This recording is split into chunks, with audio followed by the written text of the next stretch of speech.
So there's no doubt that it's happening. And it's not happening in an isolated case or an ad hoc case. It's happening systemically, continuously. And it's highly aggressive and highly explicit. And we've seen that over and over and over again.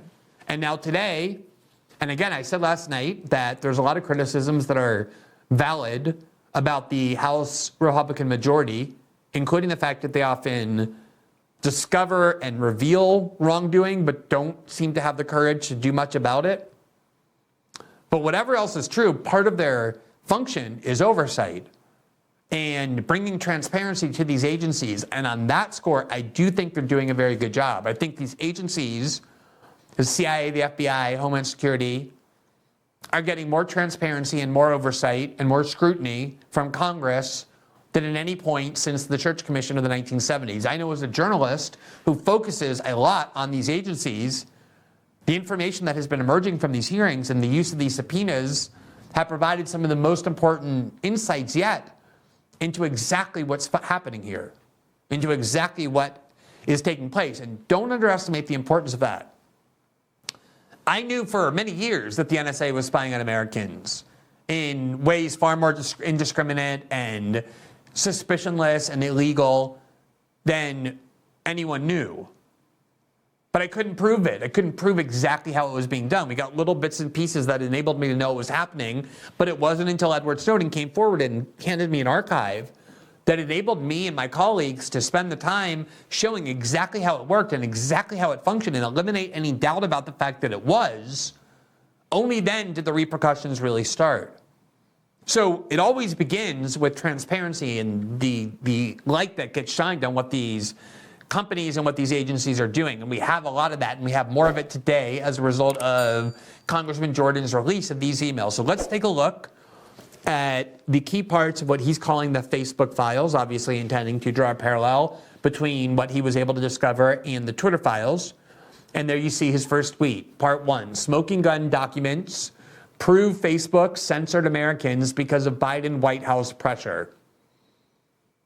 That is pretty straightforward and pretty direct, and as you're about to see by looking at these emails, the only honest conclusion that a person looking at them in good faith could reach about exactly what happened. It is exactly what he just described there. Facebook is censoring Americans because of the pressure being applied from the Biden administration. So here's his next tweet, where he says, never before released internal documents subpoenaed by the Judiciary Committee prove that Facebook and Instagram censored posts and changed their content moderation policies because of unconstitutional pressure from the Biden White House. And let's remember that this word unconstitutional is not just Congressman Jordan's view. It is the finding of a federal court which very carefully examined this mountain of evidence and reached a factual finding that there was a systemic government campaign in place, that there is a systemic government campaign in place, emanating from the FBI, from Homeland Security, from the CIA, from the CDC, from the NIH, to force these companies to censor dissent off of the internet, and that their efforts to do so are unconstitutional because they're in violation of the First Amendment, based on longstanding case law that we've showed you before, that government cannot directly censor, nor can they pressure private actors to censor for them, which is exactly what this is. And that's why communications of this type are now enjoined by this federal court, because of the preliminary finding that it's unconstitutional. So here's the first document that Congressman Jordan released. There you see the tweet, his explanation of it. In April 2021, a Facebook employee circulated an email for Facebook CEO Mark Zuckerberg and COO Sheryl Sandberg writing, quote, we are facing continued pressure from external shareholders, including the Biden White House, to remove posts. And there you see the document on the screen. And again, this is an internal Facebook communication written to the two top executives of the company by a Facebook official. It wasn't intended for public consumption. There's no motive to lie. He's trying to describe to Mark Zuckerberg and Sheryl Sandberg exactly what is happening. And what he says is, we are seeking your guidance on whether to take more aggressive action against certain vaccine discouraging content. We are facing continued pressure from external shareholders, including the White House and the press, to remove more COVID-19 vaccine discourse content. For example, we recently shared with the White House a list of the top 100 vaccine-related posts on Facebook in the U.S. for the week of April 5th to April 11th. While authoritative information dominated the list, the White House was concerned that the number 3 post was a vaccine discouraging humorous meme, and they called on us to delete the meme. So it wasn't just that the government was trying to prevent citizens from raising questions and doubts about the vaccine, which they had every right to do. Obviously, that is an absolute First Amendment right to question the vaccine, to raise doubts about the vaccine. But in this case, it was just a mocking meme, clearly humorous, although with a point of view. And it was the number 3 most influential tweet, and therefore Facebook sharing this data with the White House, which already seems inappropriate to me, and sharing internal data about which posts are making the biggest impact. The White House in response said, we want this one gone. And you can see there that they took that pressure very seriously. It wasn't just a polite request. He was describing it as continued pressure from the White House and the press. That's the other thing. I constantly say that the most surreal aspect of American political life is that the leading activists and agitators for censorship in the United States are the media. And they get very angry when I say that. They deny that it's true, but this is exactly how they accomplish it. The tech unit at the New York Times, what people at the Washington Post like Taylor Enns, BuzzFeed, Vice, all those scummy Brooklyn digital outlets do the same thing. They see a post that they want censored, they pick up the phone, they call Facebook or Twitter or Google, and they say, we're writing a story on the fact that you're permitting material of this kind to remain on the site and the damage that is caused by it. Do you have any comment? Obviously, that isn't a real journalistic inquiry. It's actually a form of activism. It's trying to pressure these big tech companies to remove that content by saying, we'll write a story that you're allowing this if you don't remove it. And that's exactly how Facebook perceives it. They're saying we're getting pressure not only from the Biden administration and the government, but from the press as well. And that's the form in which that pressure is manifest. Here is the next tweet where Jim Jordan says, public pressure mounted as well. In July 2021, President Biden publicly denounced Facebook and other social media platforms, claiming they were, quote, killing people by not censoring alleged, quote, misinformation. So when the President of the United States stands up from the podium and says, we demand, as he did, that I remember that day very well, that social media companies censor more dissent about COVID because by not doing so, they are, quote, killing people.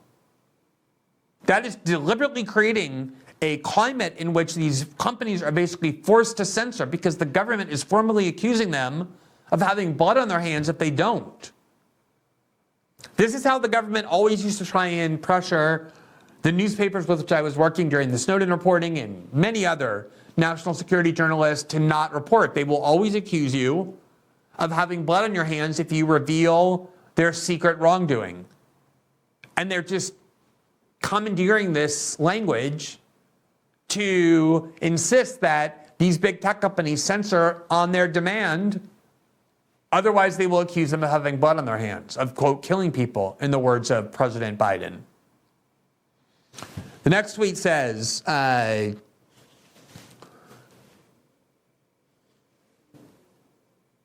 it wasn't just the White House.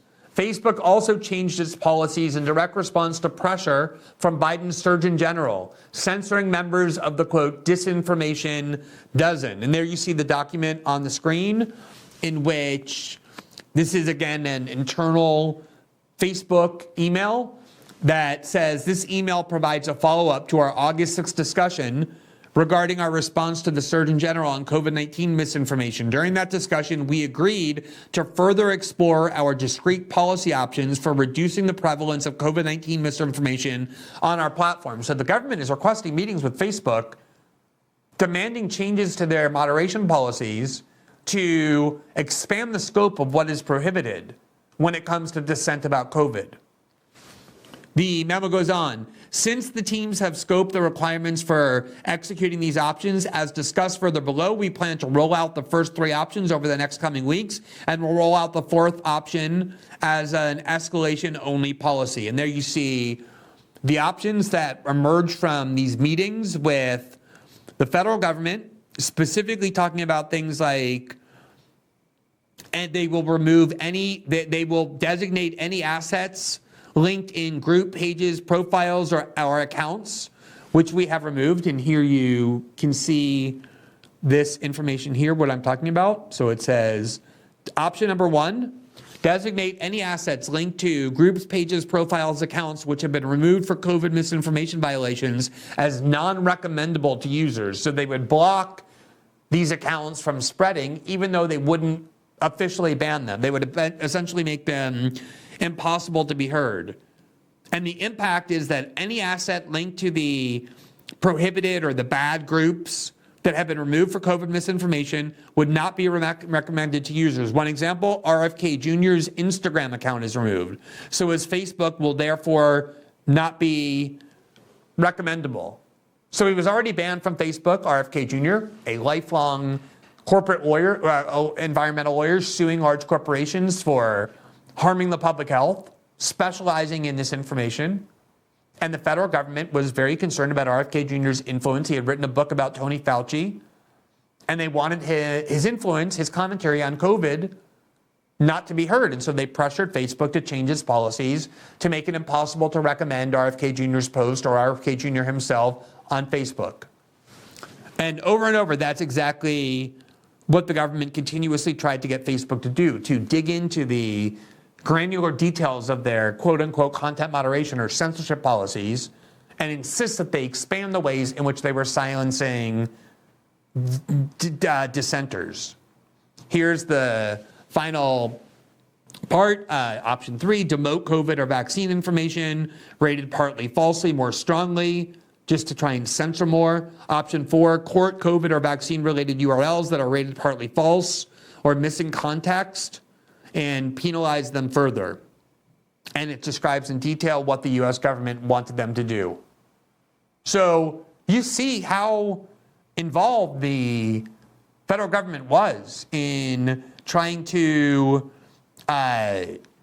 ensure that dissent was blocked and dissent was impeded.